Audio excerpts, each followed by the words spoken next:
Not only a national problem, but an international one, and represents one of the biggest dilemmas facing us today: Alzheimer's disease and dementia.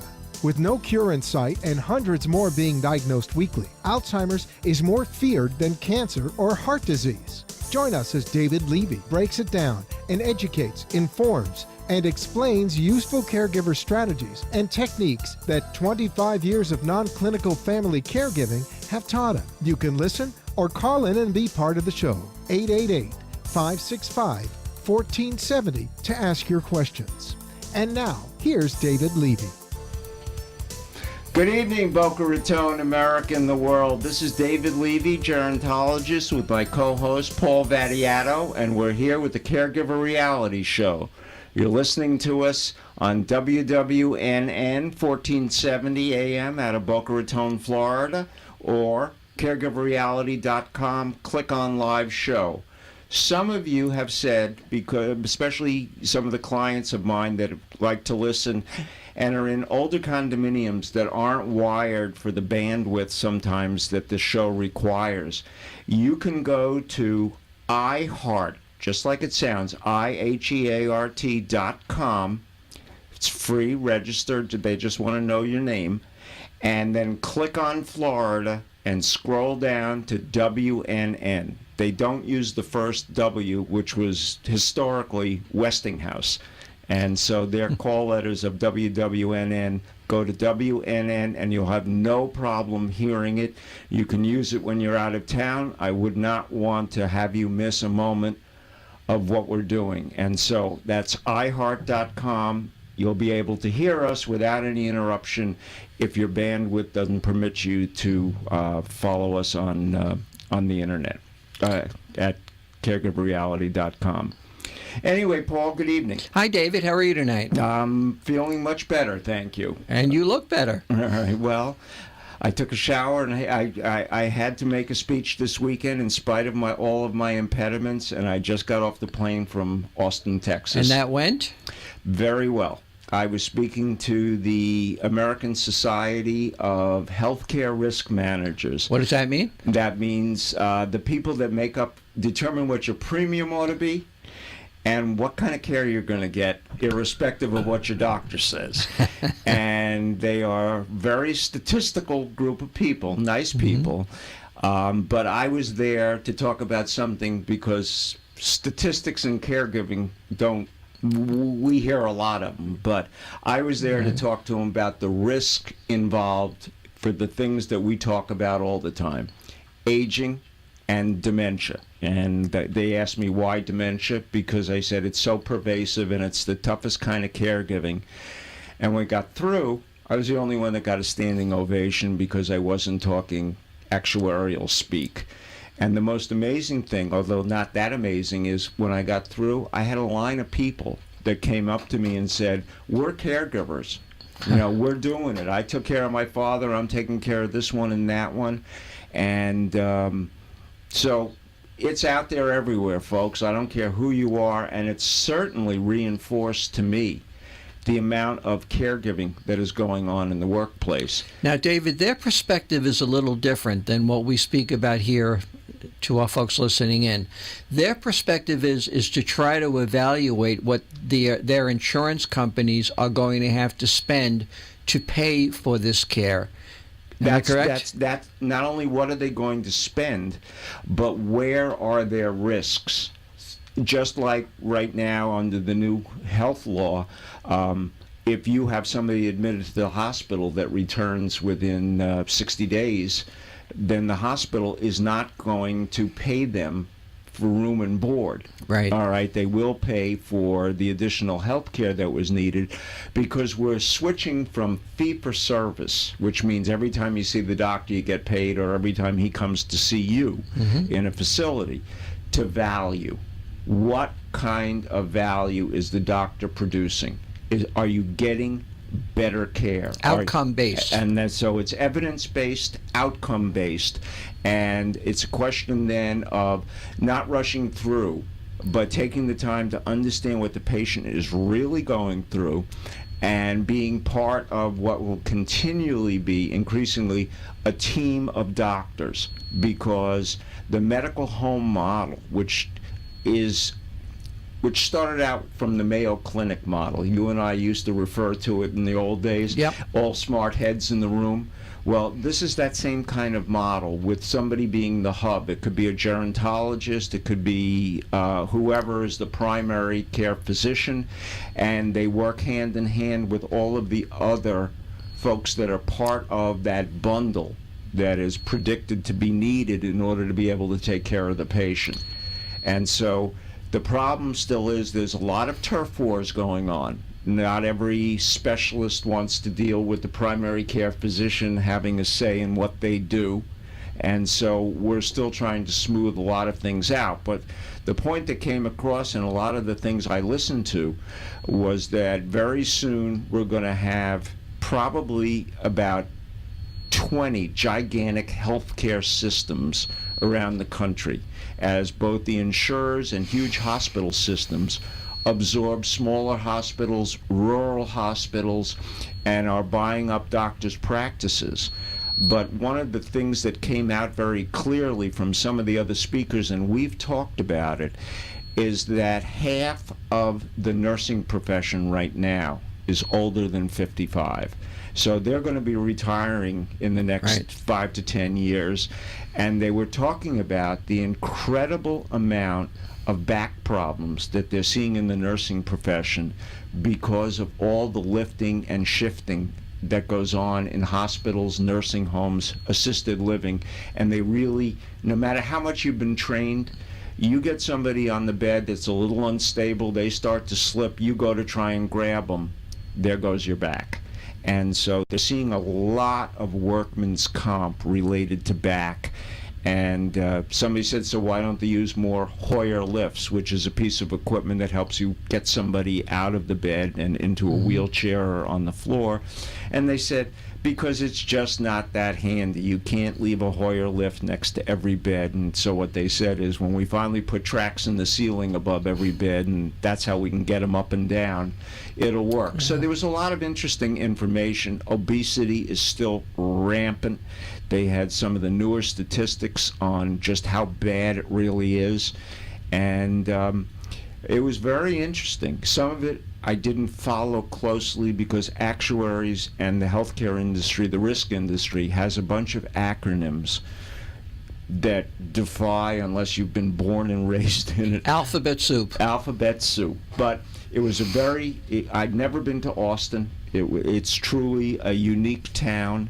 A lot of live music, which I didn't get to see, but very hospitable town. I got a question for you, David. What? You spoke about the nurses and the risks that they have professionally. Were these risk managers aware of what a caregiver has to do day in and day out when... No, and I mentioned that fact because I followed that individual who was part of the panel I was on. We spoke for a couple of hours and then answered questions. And I said, if you think a nurse in a clinical setting has difficulty, now imagine a 122-pound mom trying to dance a 170-pound dad who has Alzheimer's or some other issue and can't get to the bathroom, and they're trying to do the dance to the bathroom so he doesn't fall down, or even get him in the wheelchair. And as we mentioned a couple of weeks ago, wheelchairs are getting wider because people are bigger, and you can't move them around at home. And I even saw in the hospital that they couldn't make it through the standard width doors. And so it's a problem. And I said, as risk managers, go see what it takes to put somebody at home, what it takes to elderize a home, what it takes to set up, because you can't get upstairs any longer, to turn your living room or your sun porch into a nursing home, or whatever the issue may be. So was that a light bulb moment? Well, I think it was a light bulb moment for a lot of people who had always considered that home care was going to take care of itself, not so much by the caregiver, but they always assumed that the home health care industry had the wherewithal to do this. But yet the folks there were reporting on the fact that a lot of the home health care industry relies on that upper echelon of nurses, geriatric case managers, to first define the issues. But it's really from the certified nursing aide on down that supplies most of the folks that go into home. And they're just don't have the proper training. It's not that they don't want to, but it's not there. And to be able to get somebody who's going to spend a day with a dementia patient who's only had 4 to 6, maybe 8 hours of training and a little bit of upgrade from there, and then we wonder why caregivers who are at it all day long have a problem, and yet we send in folks and expect them somehow intuitively to know what dementia's about. You can explain the disease, but you cannot explain in advance what it is like to deal with somebody whose memory is failing or has failed, and to try and interact with them, not just to go to the bathroom, but to even get a statement from them. How do you feel? What's going on? Is so very, very difficult, and it's a real skill. And caregivers dealing with dementia have developed skill sets, but along with it, they've had to reinvent the wheel. And so this bundle that you referred to a few moments ago, how this dollar of healthcare is going to be divided out, is that education and support for the caregiver included in that bundle? Not really, not from the clinical side. However, the Medicare and Medicaid are thinking about reimbursing for family caregivers. And so, not that they're going to get paid $15 an hour, but they're more concerned about educating them and making them more aware and allowing them to try and do what they need to do in a safer manner. But what they also realize, because we have so many medical practitioners that are also advanced in age, and we're going to see a huge retirement of doctors, especially those age 60 and up, who don't want to get into this whole digital reporting, electronic medical record setup, or be acquired by a hospital, etc. We're going to see a real shortage of the frontline clinical. And I think the nurses that will be here, and I give them a lot of credit, I think are going to be the front line for geriatric care. Your nurse practitioner, your physician assistant are going to be the people that most of the elderly are going to see. And when I say elderly, I don't mean old. I mean really 65 and above is where everybody kind of marks the line. But I think we maintain our vitality a lot longer than that. So just to clarify, we're not talking just about Medicare or Medicaid. We're talking about somebody who could be in their 20s. Yes, absolutely. And that dollar still is going to be divided up, and that family caregiver is still going to have to do with the responsibilities that they've been taken on. And they don't even have on their radar parents that are dealing with special needs kids. And because they don't look at autism as they do other clinical animals, so to speak. And so much of this industry right now is tied up with managed care, HMOs, pre-Medicare, and they just don't think about the children unless that child happened to have had, cerebral palsy or was born. But the mental aspects of autism, Asperger's, and the rest are very, very difficult for them to even put on the radar. And those numbers across that autism spectrum, they seem to be getting greater and greater. And they are. Yeah. All right, we're going to have to take a break, Paul. Already? We're here on WWNN 1470 AM. You want to talk to us? 888-565-1470. We're also on CareGiverReality.com. Just click on Live Show or iHeart, Florida, WNN. Take.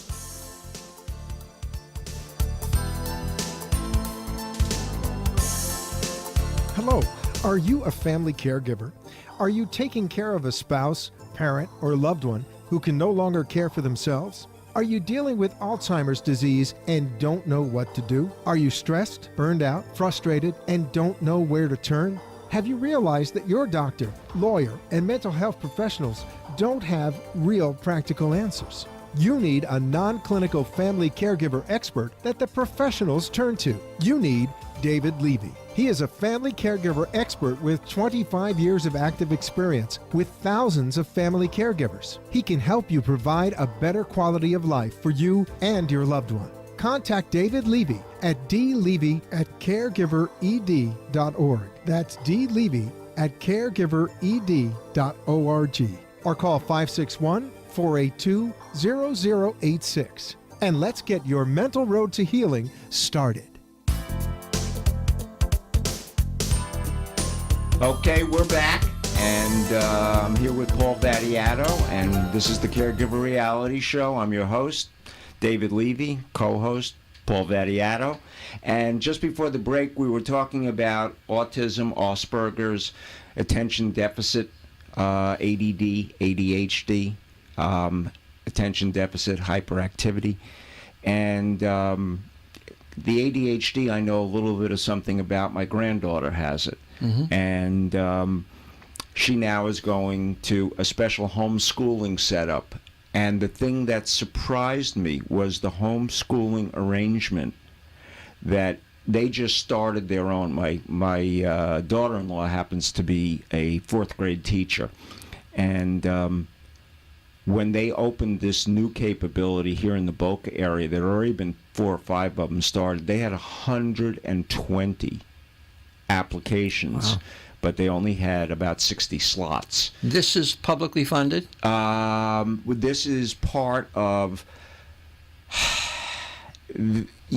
the school dollar that's allocated can go if you have a charter for homeschooling, and that's what they did. So part of it gets paid that way, and part of it is the fact that the parents participate, and they do so many different things. It was unbelievable. I saw on the internet, my granddaughter was doing a cooking presentation, and they took about 20 pictures of her, and then she put it up on a storyboard, and it was how to make meatballs. All right, but it was cute. And one of the things that we've learned is about structure and discipline. You know, you were saying earlier, Paul, that 1 in 70 male infants are born with autism, and we haven't got the vaguest idea why. People say, oh, it's because of, the DPT shot that you get, diphtheria, pertussis, and tetanus when you're first born, that it's a virus, that it's a food, that it's a whole range of things. It's almost the same way we described Alzheimer's in Years the early ago. days. Yeah. Aluminum pots and pans, too much copper, too much this or that. And it really is an enigma because it should not be happening at the rate that it's happening to young children without understanding where this is coming from. But I wonder, David, is this a new phenomenon, or is it just that we're more attuned to it, we're able to sense it earlier, and this problem has been around for decades, we just haven't recognized it? Well, it's an interesting thing. My daughter, who is now in her early 40s, which lets you know how old I am, was born deaf. And one of the things that we didn't know, that she was deaf until she was 3. Now, you could say shame on us, but she was very bright. If she was in front of you, she picked up all the audible cues. And it's only been in the last dozen years that they've actually, they do the APGAR test or scoring on a baby to make sure all fingers and toes and things are working properly. Right. It's only been in the last 12 years outside of major medical teaching institutions that they've done a hearing evaluation at birth. And so I don't know whether or not autism is a product. I'm just not that learned on it, but I'll be happy to do some homework. Whether or not it's because we're more aware.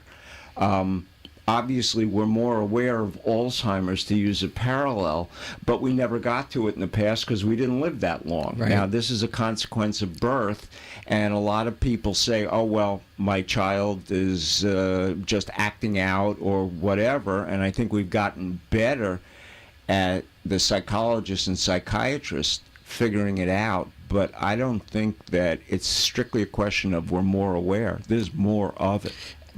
But like Alzheimer's, where I've heard you say hundreds of times, if you've seen one case of Alzheimer's, you've seen one case.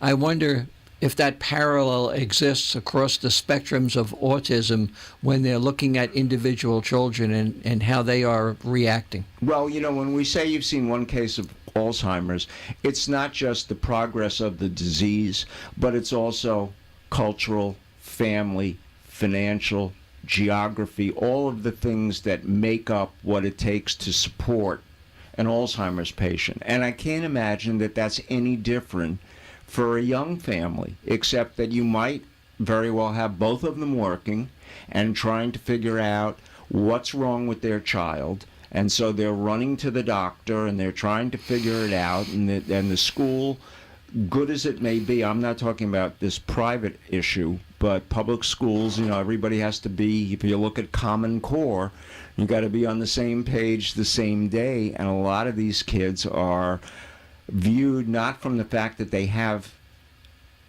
a problem, but that they're slow learners, they're lazy, there are all these kinds of things that are great substitutes for not recognizing the problem. And I'm not taking anything away from teachers of the school system because they're doing the best job that they can.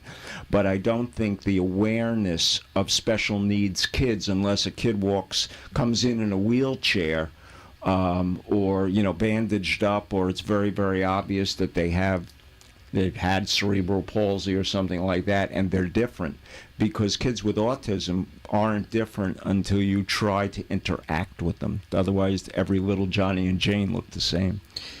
And it's a tremendous amount of advocacy, stress and strain on the family in helping these children, and not only helping the children, but maintaining a family dynamic that is going to be functional. Right, because these kids still need, over and above their problem, illness, whatever it may be, still need to be raised in a wholesome, effective environment. And it's been my experience from working with kids that had dysautonomia, which we don't need to get into what and why it's there, but it happens to young children, and I was part of founding the National Dysautonomia Youth Network. And in dealing with kids that they look like everybody else, but they faint constantly. And in school wants to know why. They can have a water bottle. They need it in order to maintain their blood fluid level. And the school nurse has no idea what the disease is, neither does the school doctor. And they're ostracized, and it's very, very hard to get special attention and special education for them. And it happens across the board. We expect a standardization for our children the way we expect for a lot of other things. And kids just are as different as the day is long, and unique as the genetic makeup, the family they're born into, and the circumstances that affect them. Yeah, it really is significant, and many parents struggle on a daily basis as caregivers in raising those children.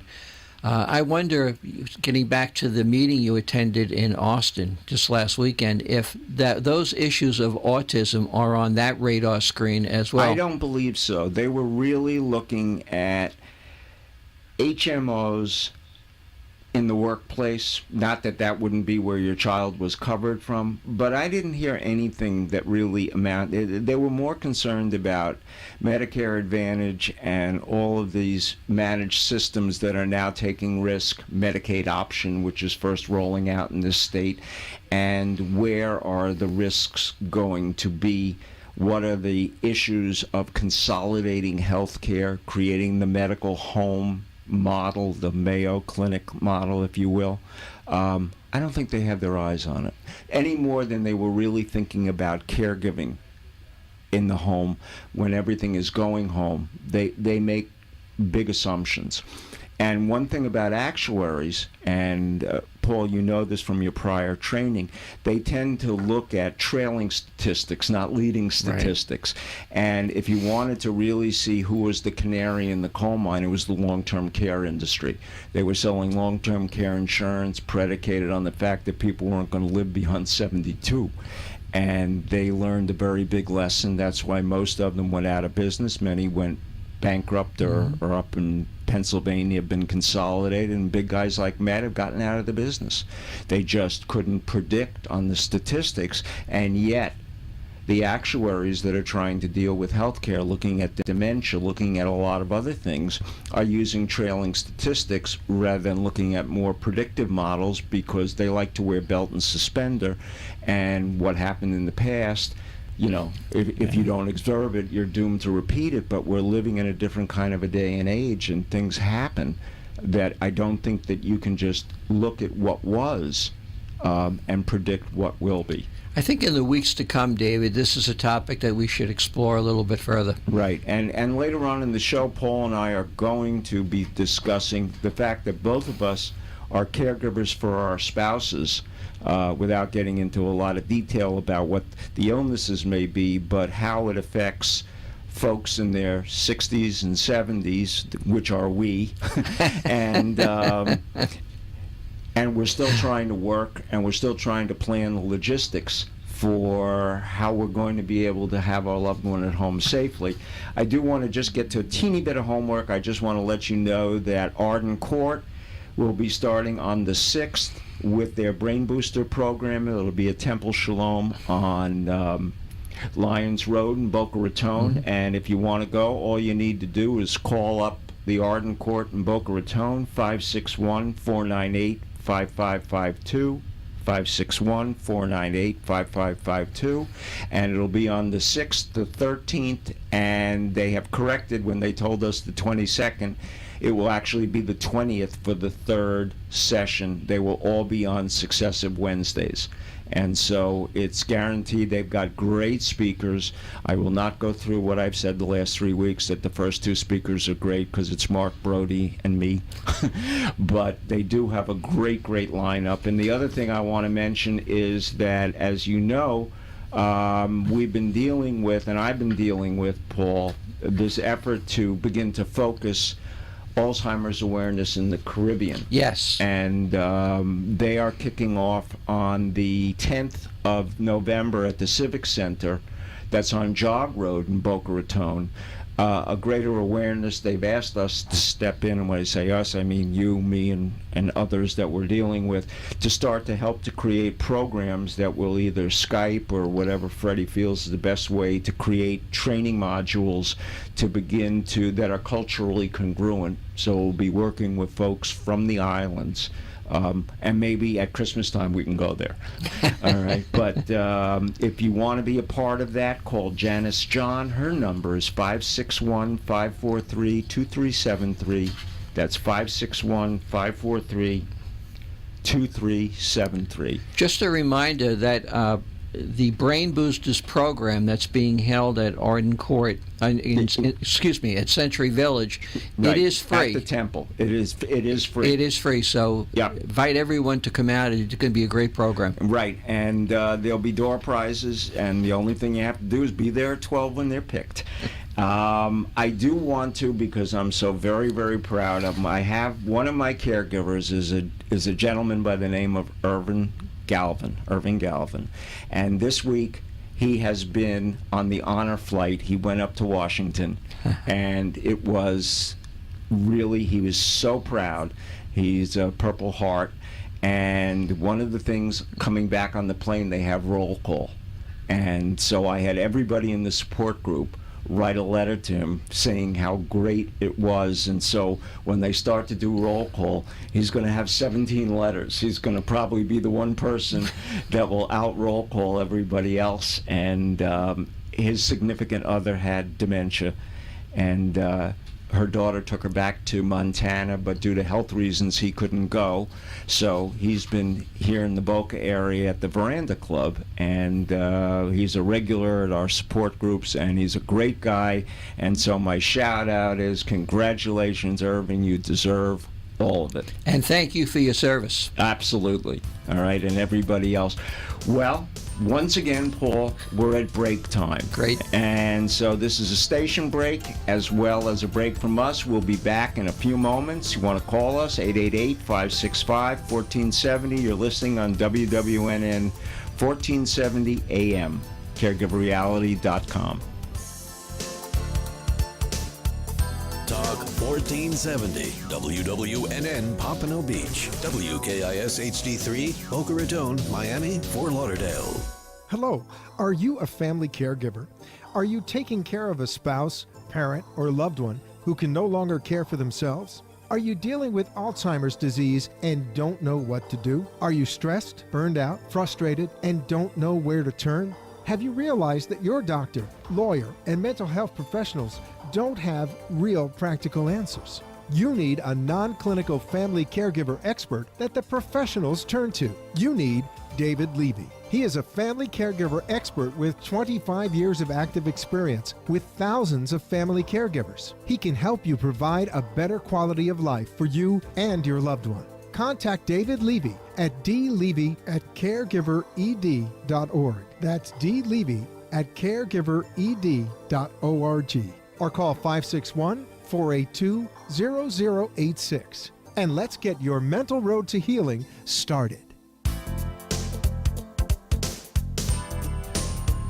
Well, we're back, and I'm here with Paul Vattiato, my co-host. We're on 1470 AM. I know I keep repeating that, but I have to, and there's nothing wrong with it. And we're at 888-565-1470, and this is the portion of the program I call the Caregiver Fireside Chat, because we've been following Dr. David Hilfiker from Washington, D.C. He was a general practitioner, and he blogs about the fact that he has Alzheimer's, and he is a fascinating individual. We had him as a call-in guest about a month ago. We had great reaction to what he had to say, and so I've been following him along every week. I speak to him, and I've gotten his permission to read his blog. Not that you couldn't go online and do it. And by the way, you don't have to take notes on what we're talking about, because all of what goes on will be posted on caregiverreality.com, and you can just click it on, watch the show. You won't have the same bandwidth issues in watching it as a repeat that you do in real time. It also goes up on YouTube and on the AMP2 TV site, so that you've got 3 opportunities to watch it.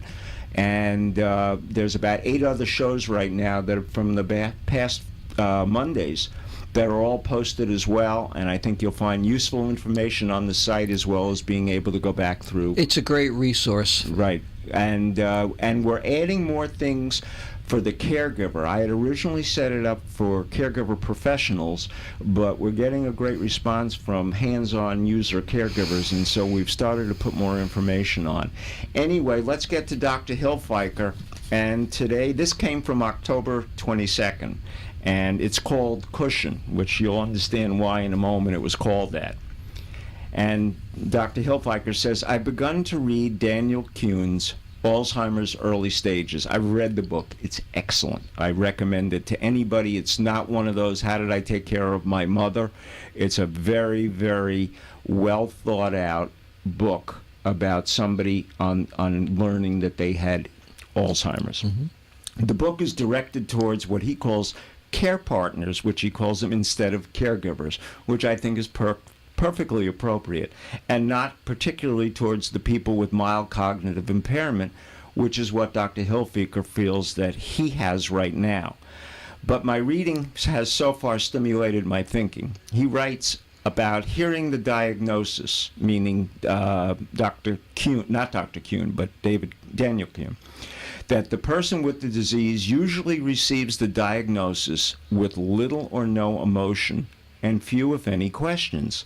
Those with Alzheimer's disease seldom grasp the full implications of the diagnosis. Even those who are well aware of their symptoms ordinarily do not appear overwhelmed by the news. It seems that the ability to understand the magnitude of the situation may be either blunted by the disease itself. Those with AD typically do not share the same perceptions of the disease as others close to them. In a sense, the disease is often accompanied by a cushion that softens its meaning to the affected person, hence the title for the blog called Cushion. This raises the question, of course, where does this cushion come from? Kuhn suggests that it's because the person with Alzheimer's does not grasp the full implication of the diagnosis, as well as, let's say, a person without any impairment might receive a diagnosis of terminal cancer, where they do not have any cognitive cushion, as you might say, even though overwhelming information many times is not effectively absorbed. We tend to try and tune it out or somehow or other deal with it in a piece-by-piece basis, even if we don't have cognitive impairment. So he goes on to say, in my case at least, I would argue the point. It's certainly true that upon receiving my diagnosis, I showed little emotion and had no immediate questions. It's true that I didn't share the same level of grief as others close to me, but I don't think it was because I failed to grasp, quote, the full implications. No one really understands the full implications, of course, until he or she begins to experience them. But I knew what was coming as well as anybody. So what does explain why the diagnosis caused me so much less shock than it seemed to cause others around me? I don't have a good answer. I suppose it could be that my deep introspection, precipitated by the fact I had previously had depression and my consequent decision to leave the medical practice, left me more prepared for an overwhelming diagnosis like Alzheimer's. Perhaps it had to do with my history of meditation and the recognition, and here's a very key point, that as long as I was able to remain in the present, I had no reason to fear. Perhaps it was because I hadn't experienced anything frightening yet and was more interested in the diagnosis than afraid of it. Perhaps I realized subconsciously that the experience of the disease is worse for others than for the affected person. Or perhaps I just an inexplicable exception. That seems unlikely, so I wonder if others who have had similar experiences of a cushion upon hearing their diagnosis. And he goes on to say, I'd love to hear from you, either call me or comment on his blog site, but Paul and I would like to find out from any of the listeners here upon getting the diagnosis, what was your reaction? And we're here at 888-565-1470, and if you'd care to share it, you can do it anonymously. We'd love to hear that. David, what really hit me as you were reading it, and I reviewed it earlier, is that he speaks about the same level of grief.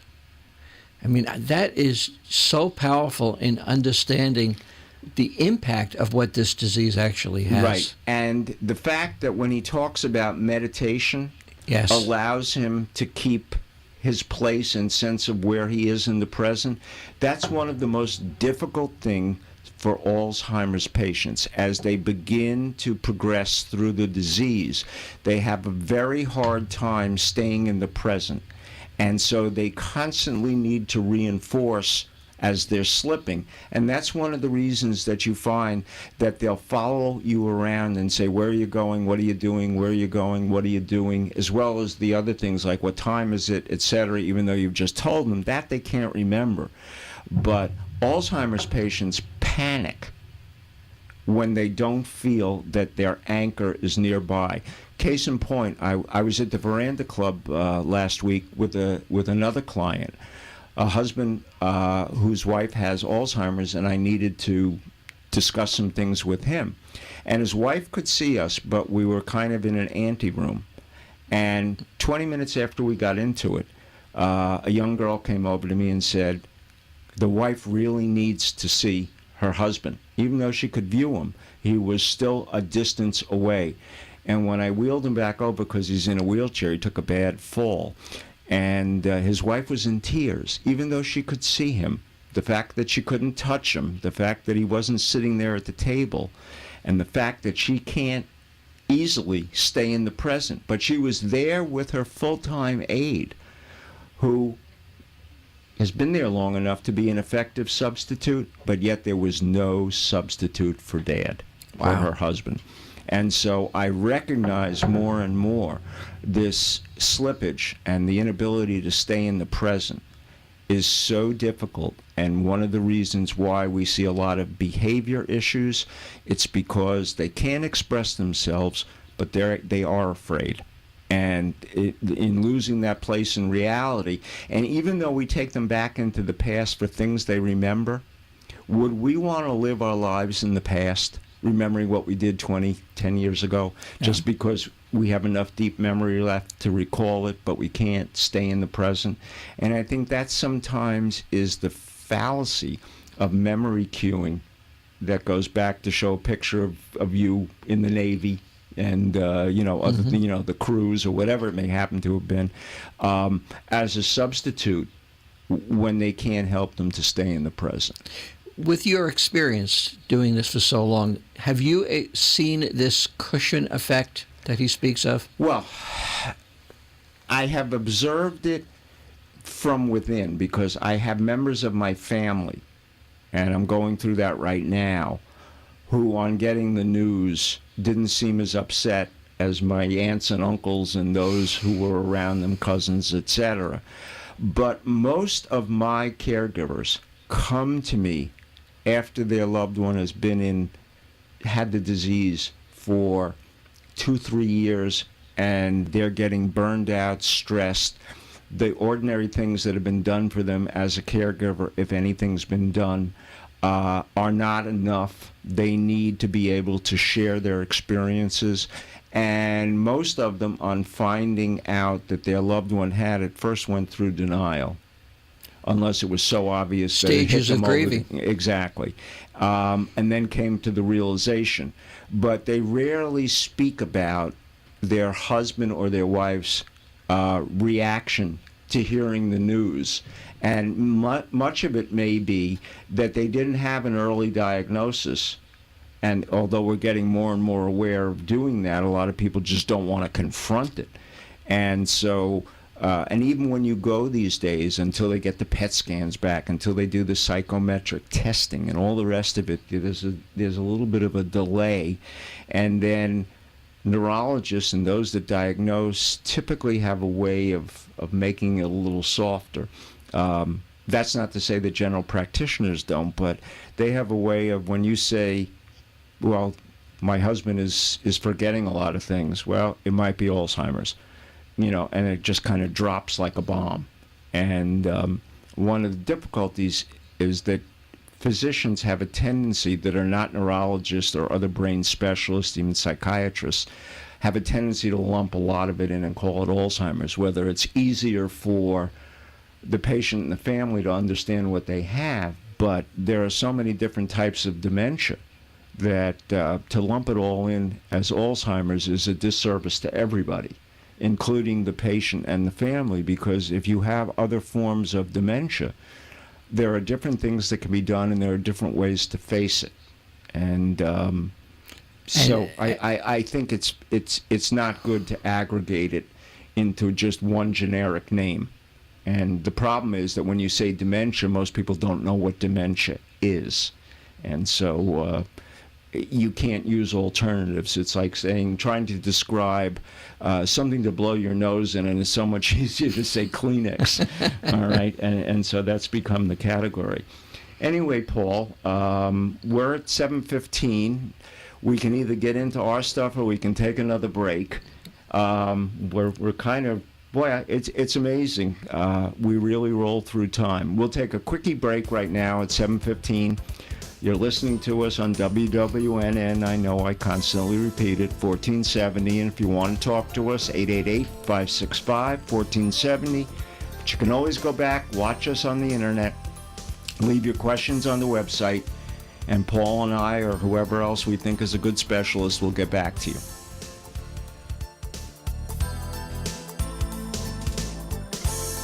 Hello, are you a family caregiver?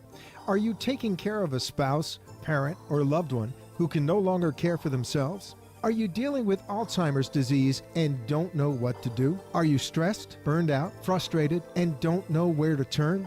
Have you realized that your doctor, lawyer, and mental health professionals don't have real practical answers? You need a non-clinical family caregiver expert that the professionals turn to. You need David Levy. He is a family caregiver expert with 25 years of active experience with thousands of family caregivers. He can help you provide a better quality of life for you and your loved one. Contact David Levy at dlevy@caregivered.org. That's dlevy@caregivered.org.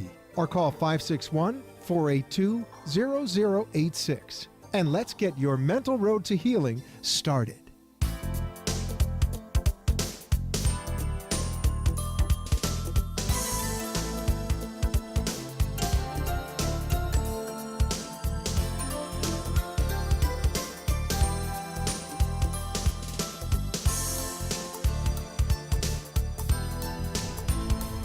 We're back, and before Paul and I get into telling our particular experiences as being caregivers for quite a period of time, last week I got into really taking to task the article that was published in the Journal of Epidemiology that said caregivers may be healthier and live longer than their peers.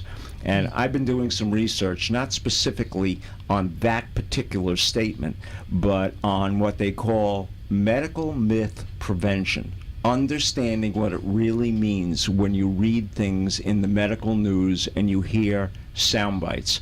And Paul and I have been working on it, and next week we're going to give you the real skinny on what those articles are saying and what are the key words to really look for to understand whether or not what you're being told is a coulda, woulda, shoulda, or is a conclusive, based on the evidence, outcome. And especially when it comes to dementia and brain issues, so much of it is coulda, shoulda, woulda. We don't have a lot of concrete stuff, and a matter of fact, today came an announcement that due to the genome study of the brain, they've now come up with 11 more potential genes that can be part of either Alzheimer's, Parkinson's, or multiple sclerosis. So if we didn't think that the matrix was already confused enough, now add in another 8 or 9 genes that we barely have discovered, and what part do they play in it. And so unfortunately we're going to be at this guessing game for a while. But Paul, you've been at it now. Your caregiving started what, about a year and a half, 2 years ago? No, actually my caregiving started in about 2010. Okay. Tell us a little bit about it. Yeah, my wife, Korea, she was a registered nurse. She was ran a surgical outpatient center, a real strong, dedicated professional nurse. And out of the blue, she starting to show some various symptoms. And following up those symptoms to various doctors, she finally had a diagnosis that was there. Right. And her diagnosis was such that we knew that it was not going to be cured. It was going to be one more of management through the years. And very quickly, she had to leave her nursing career because she simply was unable to work. And at times, the disease got a lot more progressive, and she was in need of a lot more care. Right. And how has that affected you from a work perspective, as a personal perspective? Just a little thumbnail. Well, it affects you in every way you can imagine. First of all, this is the person I love, and to see her going through the stresses and strains of this illness and really being helpless to do much for her other than to comfort her, it is very, very hard. But it involved a lot of specialists, a lot of doctor's appointments. At the time, she was not able to drive herself anymore. She lost that ability. So it was a question of maintaining my job, taking care of what needed to be done there, and all of the logistics of getting her to where she needed to be. And not only the logistics of what appointments did I have to personally attend, what ones could she go to, arranging for a driver, make sure the driver was there on time, the follow-up, picking up the medications. It's a full-time job. Yes, it is. In and of itself. Right. I know my wife had a very high position with the hospital district, and she had started the Neuro Institute in North Broward, and started to complain she was tired. and they actually moved a couch into her office so that she could lay down, and she was the Energizer Bunny. And she was working in the Neuro Institute with all of the big-name neurologists that are at this end of the world, and nobody could figure out. They said if we didn't know you, we would have just said, oh, it's a woman's issue. You're just complaining. Somehow or other, women aren't supposed to be as strong as men, but that's a bunch of nonsense. And all of a sudden, she couldn't go to work because she couldn't stay up on her feet. And they actually they were about to make her the district-wide person in charge of neuro. Big job, big salary, and she couldn't go back to work.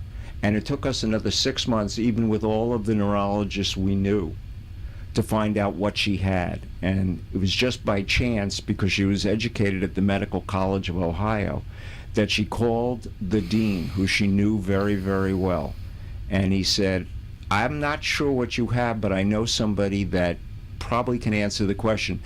Can you stay near the phone for 10 minutes? Well, we would have stayed forever because we were running around the country trying to figure out why. Anyway, the doctor got on the phone, said, I know what you have, but if you want to come to Toledo, which is not the most fun place in the world, sorry, Toledoans,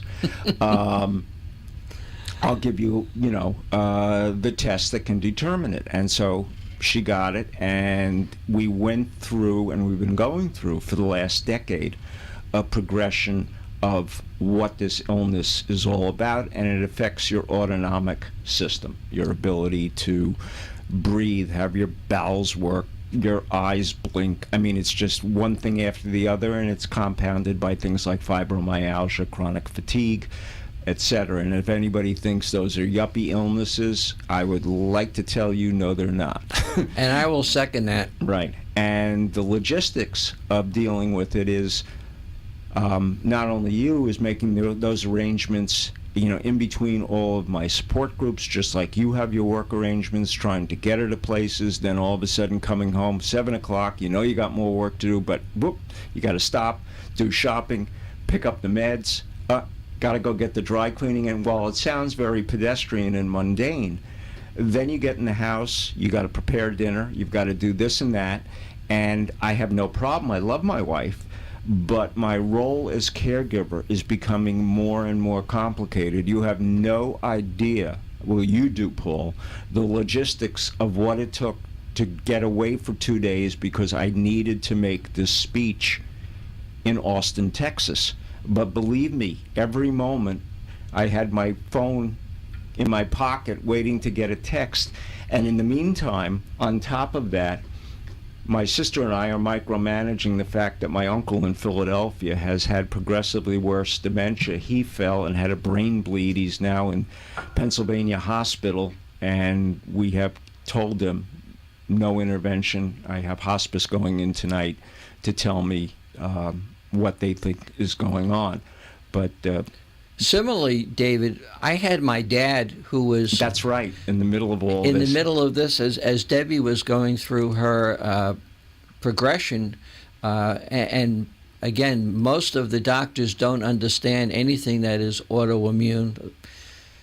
It really takes the specialists to understand that, but my dad was going through a very, very difficult time. He was in his late 90s at the time. Mm-hmm. He was in an assisted living, and he was requiring a lot of care and a lot of decision making that had to be had. So it was a delicate balancing act of what had to be done for Dad, what had to be done for my wife at the time, and trying to keep my own life compartmentalized so that I'm able to know what's going on.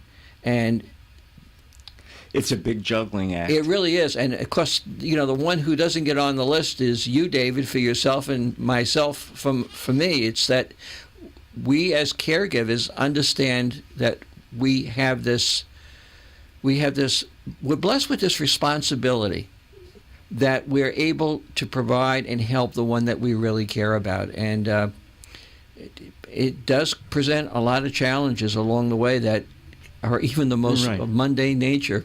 And I will tell you, without getting into a lot of issues, I've been doing this for 25 years.